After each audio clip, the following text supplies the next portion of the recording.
What's going on, everybody? This is my first video, so we're gonna see how this goes. But in this video, I'm not gonna do a full build overview or step-by-step process, but I wanted to go over the front single piston disc brake conversion kit that I'm doing here on our 1948 Plymouth P15.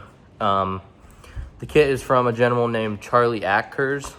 And he has a company called Rusty Hope, and he does the brackets as well as the hub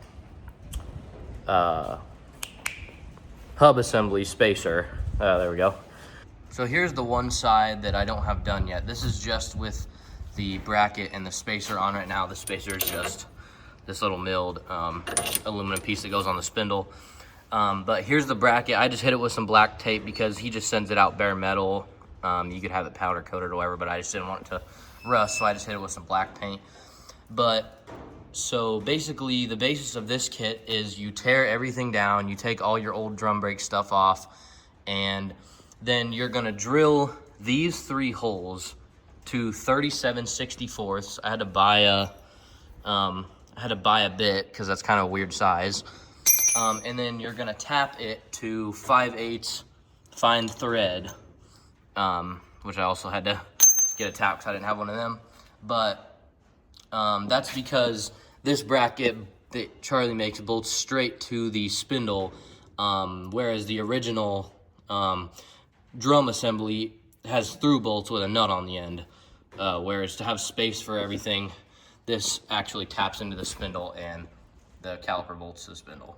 So here's the other side. I have this side completely done besides this brake line because these calipers use a modern style banjo bolt, and these just bolted into the original drum brake pistons. But besides that, everything is done. I have the bracket with the caliper bolted on there, got the pads in there, got the hub assembly with all the bearings, and then the little cap on there.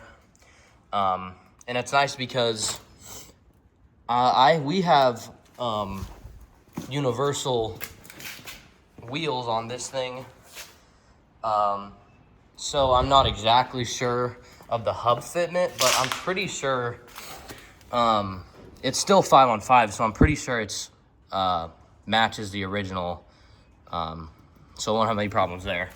And I will link Charlie's website in the description for you guys to go check that out. And if you have any comments or questions, you can put them down below in the comments. Thanks, guys.